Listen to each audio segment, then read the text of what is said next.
Hey guys, so finally got the Motorola Edge 40 for my personal use for about 28,000 rupees, and this is that beautiful viva magenta color.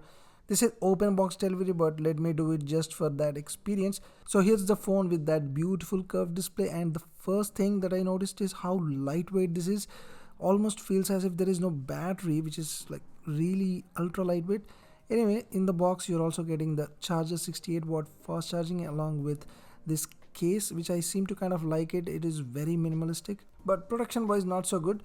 So anyway, looking at this phone itself, I mean, the curved display definitely looks really premium. There is no denying that. You may like the flat display, but in terms of pure looks, definitely the curved display looks really good. And in fact, this particular phone is so thin and it feels really compact and so lightweight and feels so good in the hand. Basically, the vegan leather gives you that texture sort of feel in the hand, and I would say it's not as premium as the glass back, I don't know, but yes, it has its own feel to it. Currently there is a trend going on with the curved displays, and I really don't see any reason why you shouldn't get one. I mean, it has its cons, but if you can live with that, then definitely you should. The only problem with this particular phone is that it doesn't have any Gorilla Glass protection, so you got to be a little careful. Although this has a metal frame, I didn't particularly like the volume buttons or the buttons in general. They don't feel all that sturdy, I would say.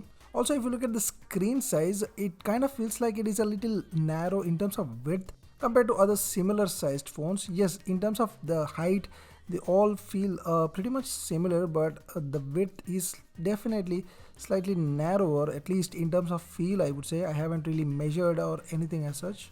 I tried playing a 4K HDR video on YouTube, and the display seems to be pretty good. Here's the display setting to saturated colors, so it kind of pops a little bit in terms of colors, and also the curved display definitely makes it more immersive when you're watching videos and stuff, as you can see from this angle. And also, strangely, I noticed that while playing this video, I just tried to skip track, and I noticed that it started stuttering, guys. This is really disappointing.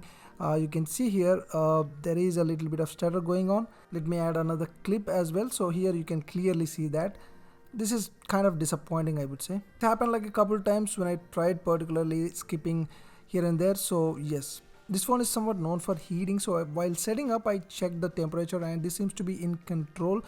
This is probably because it's not summer, so that could be the reason.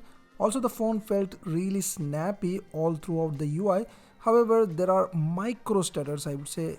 I mean, these are not like typical stutters, but they are very minimal, and sometimes they do happen, so you can expect some micro stutters here and there. Otherwise, overall the phone feels quite snappy with that 144 Hz. Also, the other main reason to get this phone is the software experience. I mean, it is close to stock experience that you get here. In fact, I must say Moto has come a long way in terms of adding personalization and customization along with some other new features. Unlike pure stock experience, you also get some customization stuff like dynamic wallpapers, and you can change a lot of things apart from other features also that you can dig in the settings as well. So this was a quick look at this device, guys, and that's been it for this video. Don't forget to like, subscribe. Thanks for watching. I'll see you soon.